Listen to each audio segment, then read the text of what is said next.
नमस्कार मित्रों, अपने चैनल अनंत कथा सागर में एक बार फिर मैं आपका स्वागत करता हूं।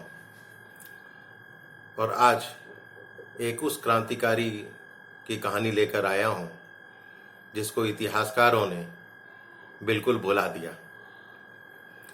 सबका खून शामिल है वतन की मिट्टी में, किसी के बाप का हिंदुस्तान नहीं है। राहत इंदौरी ने ये पंक्तियां लिखी थी। बहुत कुछ कहती हैं।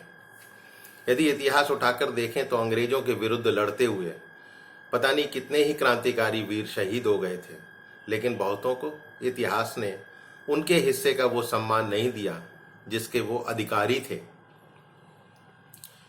गंगू मेहतर एक ऐसा ही क्रांतिकारी वीर था।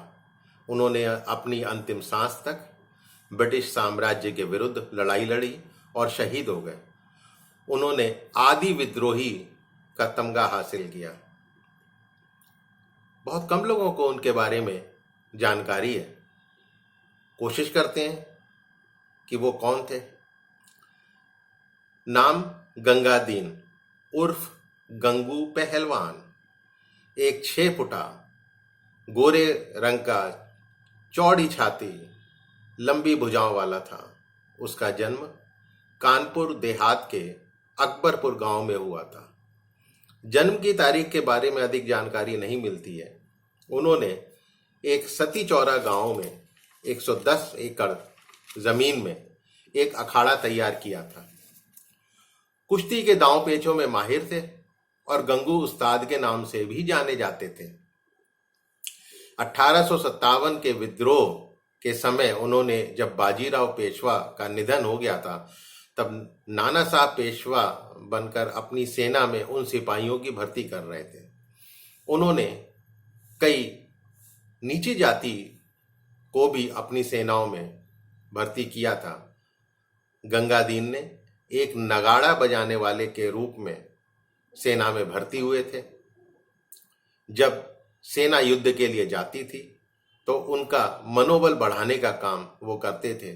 धीरे धीरे उन्होंने और सिपाहियों की तरह एक योद्धा सैनिक की सारी बारीकियां और कलाएं सीख लीं और वो सेना में सूबेदार बन गए। गंगादीन नाना साहब के बहुत वफादार सैनिक समझे जाते थे। जब नाना साहब अंग्रेजों के विरुद्ध लड़ रहे थे तब गंगादीन भी साथ में थे। नाना साहब की सेना में गिरी जाति के नागा भी होते थे, जो कि नंगे बदन शरीर पे राख मल कर रहते थे। उनके सानिध्य में और संत कबीर तथा निर्गुण संतों के अनुयायी भी बनने के कारण उन्हें गंगूगिरी भी कहा जाने लगा। जब नाना साहब ने बिठूर में अंग्रेजों से तोपें छीन ली थी तब गंगादीन एक उनके अंगरक्षक थे, बहुत ही वफादार अंगरक्षक थे।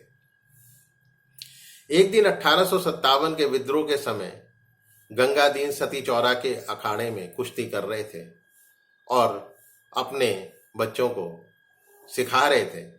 नाना साहब की प्लाटून के एक सिपाही ने उनको खबर दी कि अंग्रेज उसका पीछा करते हुए आ रहे हैं। कुछ समय बाद कैप्टन हैवलॉक वहां अखाड़े में पहुंच गया। गंगादीन ने और साथियों से लड़ने लगा। तब गंगादीन हैवलॉक से बोला, मैं और राजा महाराजा की तरह नहीं हूं जो कि किले पर हमला होने पर भाग जाते हैं। वो बिठूर के ही असली रहने वाले हैं। भले ही नाना साहब बाहर से आए थे, बिठूर हमारे पूर्वजों की भूमि है और अंतिम सांस तक उसकी रक्षा करेंगे। जैसे ही ब्रिटिश सैनिकों ने गंगादीन और उसके साथियों पर गोलियां बरसानी शुरू कर दी, गंगू और साथियों ने तुरंत तलवार निकालकर हैवलॉक पर हमला बोल दिया। इससे पहले कि हैवलॉक का सिर धड़ से अलग हो जाता, अंग्रेजों ने गंगादीन को चारों तरफ से घेर कर घायल कर दिया। घायल गंगादीन अपने घोड़े पर सवार होकर चुन्नीगंज तालाब की तरफ भागना शुरू कर दिया। तभी वो दुर्भाग्य से घोड़े से गिर पड़ा। अंग्रेज सैनिकों ने उसे रस्सी के साथ घोड़े से बांध दिया और घसीटते हुए क्रांतिकारियों के लिए बनाई गई अस्थायी जेल में ले गए और बंद कर दिया। 5 जनवरी 1858 को कुछ अंग्रेज सैनिक जेल में आए और गंगादीन का मुंह काले कपड़े से बांध दिया। उसको सिविल सर्जन जॉन निकोलस के पास ले गए, जिसने उसका स्वास्थ्य का निरीक्षण किया, फोटो खींचा। तब गंगादीन को चुन्नीगंज के जंगल में मुंह और सिर पे काला कपड़ा डालकर ले जाया गया और उसको वहां नीम के पेड़ से लटका दिया गया। उसके गले में एक सिरा फांसी का फंदा था तो दूसरा सिरा नीम के पेड़ के ऊपर से होता हुआ घोड़े से बांध दिया गया। घोड़े को चाबुक से मारकर भगाया गया तो फांसी का फंदा गंगादीन के गले पर कस गया और गंगादीन की तुरंत शहादत हो गई। जब उनके परिवार वालों को पता चला तो उसका शव लेकर वहीं अखाड़े में अंतिम संस्कार कर दिया गया ताकि आने वाली पीढ़ी उसको नमन कर सके। चंद इतिहासकारों ने आरोप लगाया कि उसने अंग्रेज औरतों तथा बच्चों का कत्ल किया था, जो कि सरासर गलत है। उसने युद्ध में 200 से अधिक अंग्रेज सैनिकों का खात्मा जरूर किया था। उनको भारत का दलित भगत सिंह भी कहा जाता है। गंगू मेहतर का कहना था कि भारत की मिट्टी में हमारे पूर्वजों का खून व कुर्बानी की गंध है। ये मुल्क एक दिन जरूर आजाद होगा। तो ये थी गंगू मेहतर की कहानी।